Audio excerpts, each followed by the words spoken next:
No livro de Romanos, no capítulo 12 e no verso 1, a Bíblia diz: portanto, irmãos, pelas misericórdias de Deus, peço que ofereçam seu corpo como sacrifício vivo, santo e agradável a Deus. Este é o culto racional de vocês. O texto nos direciona no sentido ou na direção de transformação.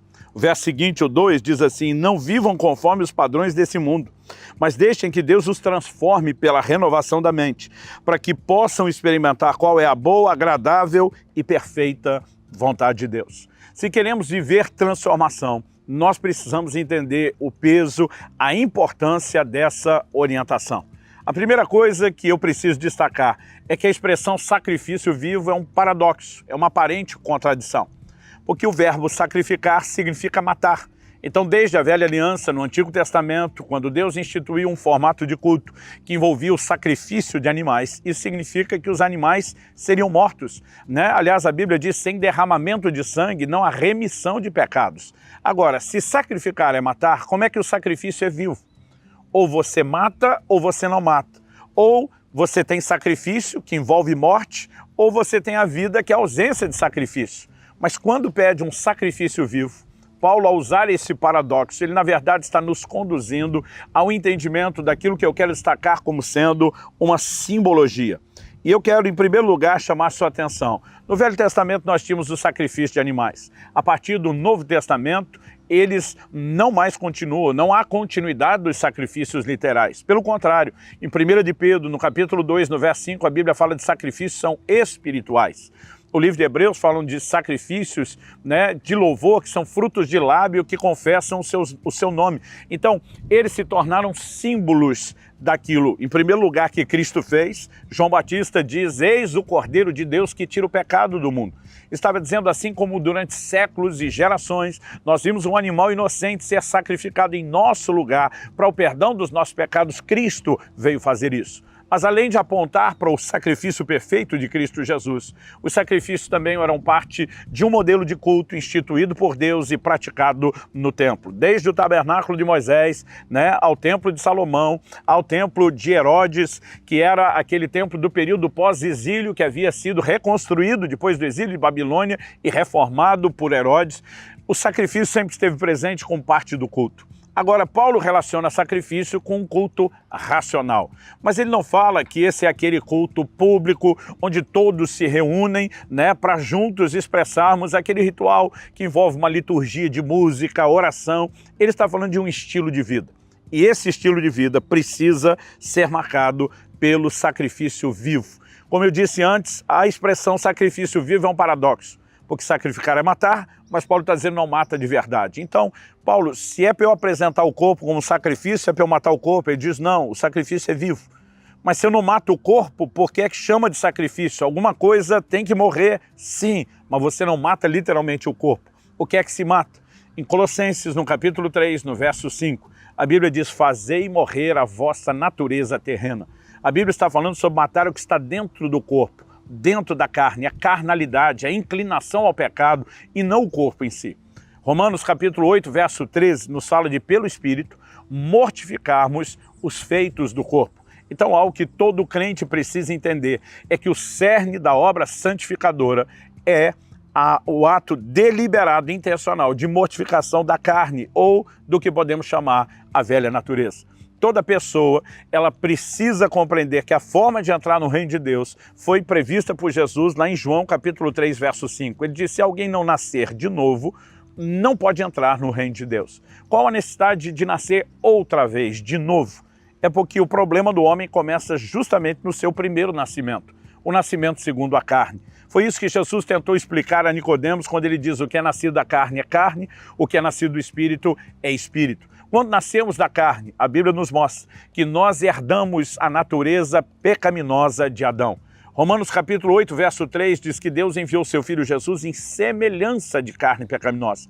Ele vem com um corpo parecido com o nosso, mas carne pecaminosa nós temos e ele não tinha. Quando o apóstolo Paulo fala do pecado que habita em mim, essa expressão, ele fala justamente de uma natureza pecaminosa. E esse era o cerne do problema. Por meio do novo nascimento em Cristo, nós recebemos uma nova natureza. Mas Jesus explica: o que é nascido do Espírito é Espírito. A nova natureza foi comunicada no nosso Espírito, enquanto que na nossa carne ainda temos a velha natureza. Ou seja, pelo novo nascimento recebemos uma nova, mas a velha natureza não desapareceu. E agora as duas estão em conflito.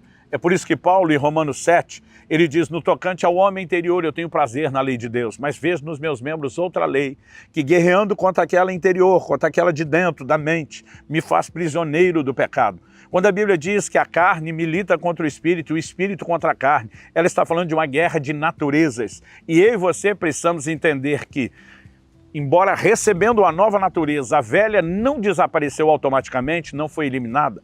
Pela nova natureza, nós temos o poder de subjugar a velha. Isso na teologia é chamado de domínio próprio. Domínio próprio não é você parar a carne, a natureza carnal, na força da própria carne. É você parar a velha natureza pelo poder e a força da nova natureza. É quando ela assume o controle. E aí entra justamente essa ideia de mortificação, de dizer não aos desejos, de não permitir que a inclinação da carne governe, e sim que a inclinação da nova natureza é que se manifeste. A esse ato deliberado de mortificação, a Bíblia chama de um sacrifício vivo. E isso é parte de um culto. Eu e você precisamos entender a definição de um culto de santidade. Paulo, em 1 Coríntios 6, fala da importância de que os nossos corpos sejam guardados puros, de que nós não os entreguemos à imoralidade, e diz: qualquer outro pecado que o homem comete é fora do corpo. Mas ele diz: o que comete imoralidade peca contra o próprio corpo. E depois Paulo vai perguntar: vocês não sabem que os corpos de vocês, na verdade, são propriedade do Senhor, que vocês foram comprados por preço e que vocês não são de vocês mesmos? Então ele arremata no verso 20 de 1 Coríntios 6, dizendo: glorificai, pois, a Deus no vosso corpo. Ou seja, há um culto, Paulo chama isso de culto racional, e esse culto com o corpo não envolve necessariamente a dança na hora do louvor e adoração. Isso é parte da expressão a Deus? Claro que sim, Nós entendemos que a Bíblia mostra que a dança entra muitas vezes como parte do culto e da celebração a Deus, mas não se limita a isso. Há um culto com o corpo que é a decisão de mantê-lo longe da inclinação do pecado, longe da inclinação da carne. E quando eu e você nos posicionamos para andar em santidade, nós estamos oferecendo a Deus esse culto.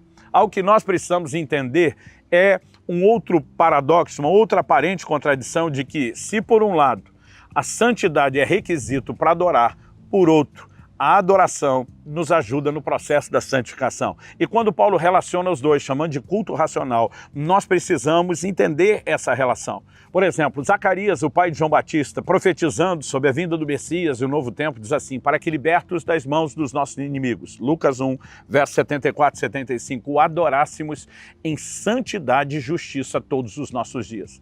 A ideia bíblica é clara.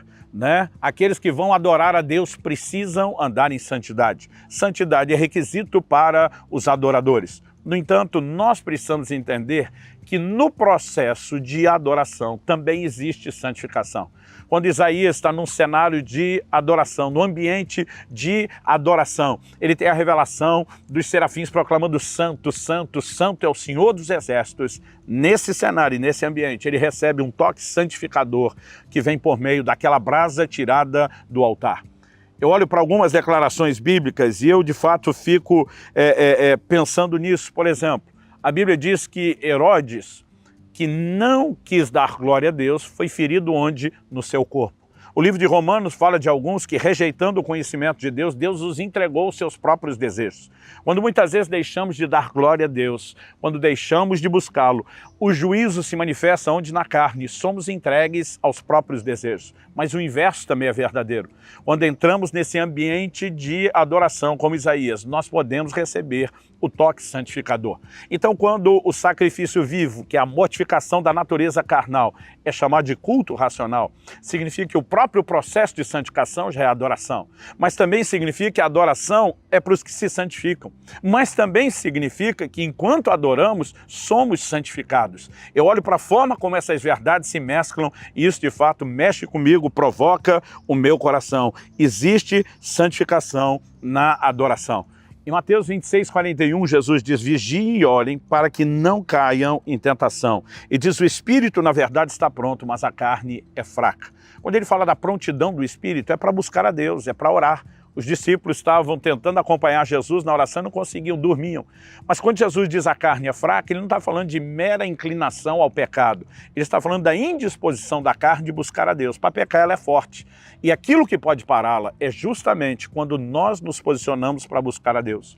Romanos capítulo 8, verso 5 diz: os que se inclinam para a carne cogitam, pensam das coisas da carne.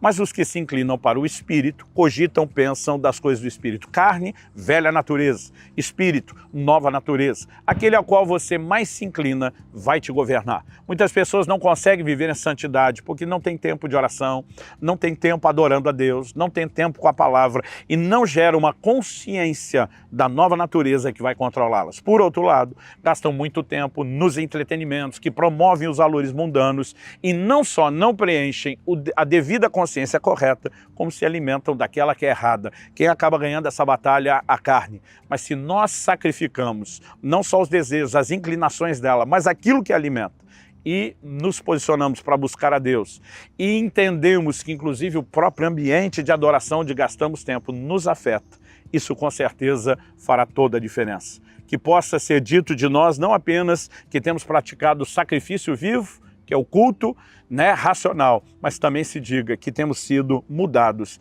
em vez de nos conformar com esse mundo.